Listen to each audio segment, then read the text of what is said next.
This is 55 TV. We are with the lovely Florian Jayet at the amazing home house in central London. This is a product by London Fashion Mode, and they do a great show in cooperation with Fashion Week. Their shows are amazing. We followed them the entirety of London Fashion Week, which was a month and a half ago. They are supporting young designers. It's so important in today's market. This is what we do at 55 Factory. How are you doing? It's great to see you, and we loved your collection. Thank you very much. I'm fine. Cheers. Thank you for coming. Our pleasure. You're looking after us. Talk to me about your process. You've been in London for how long now? I've been in London for 4 years now. So when I graduated in France, I came in London. I did an internship, and then I've met Andrea, and then I started my own collection about a year and a half ago.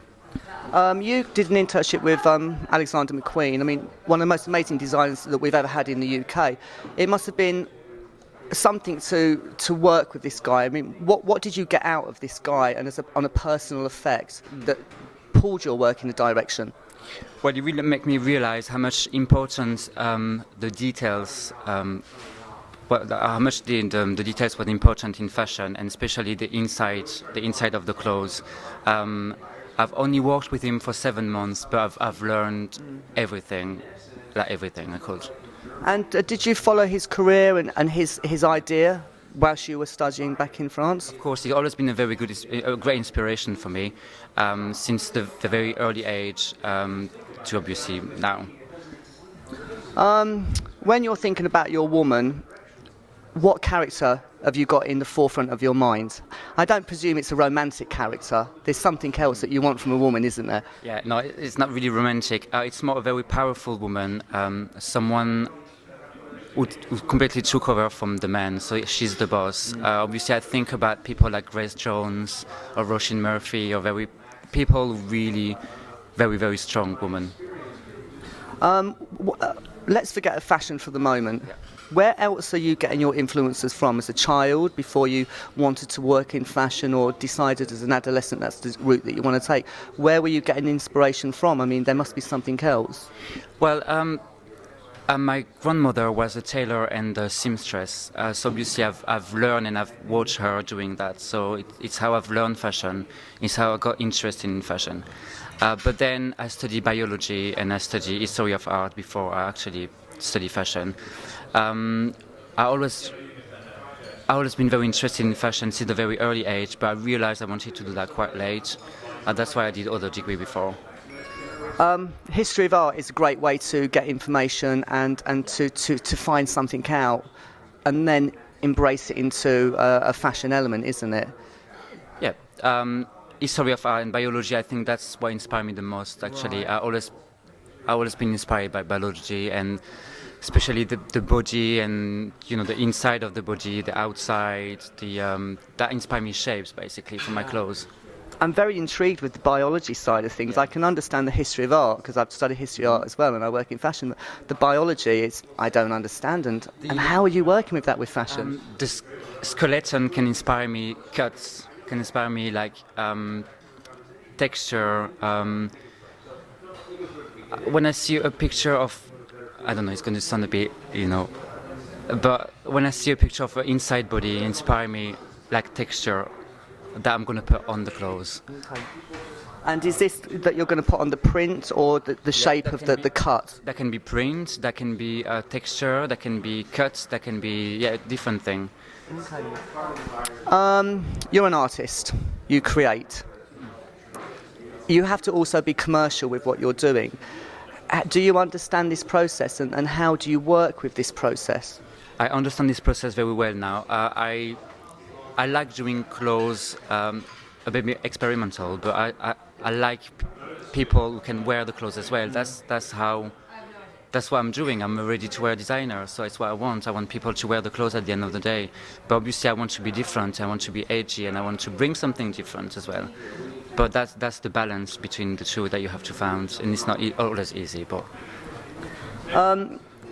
How is it working with Fashion Mode? They're a great team and they're just so really supportive, and it's really important in every market of the arts to collaborate with somebody, and they know what they do and you know what you do and you support each other. How is it for you? How have you learnt from this process of working with a proper company rather than just doing it on your own and with an assistant? Well, it's a teamwork, obviously.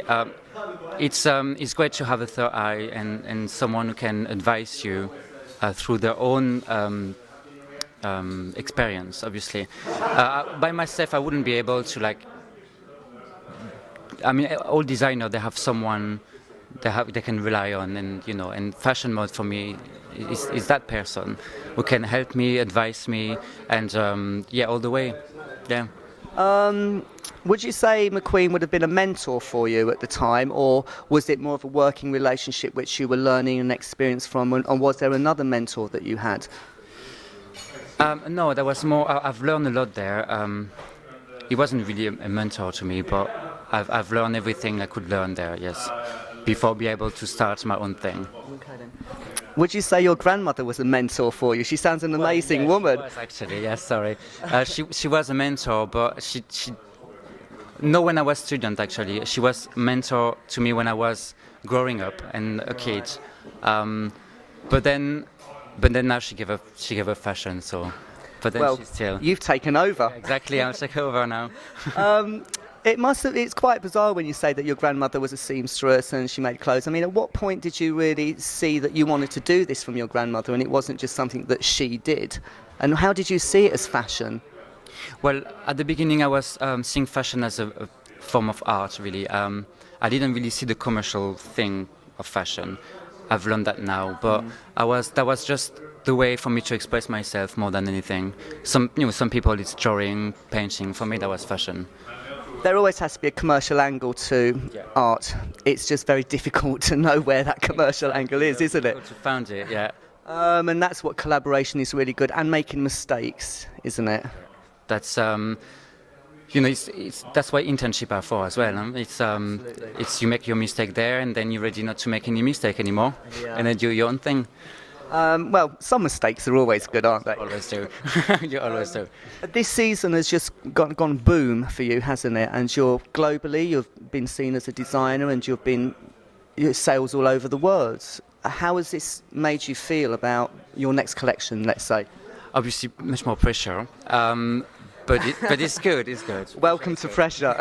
Yeah, but that's going to be the rest of my life, hopefully. So yeah, no, that's good. I'm very happy with it, obviously, and looking forward to the next one and the next one. Yeah. And do you already have? Well, obviously, you have your plan for your next collection. We can't ask you about that at the moment, can we? Maybe we can get exclusive.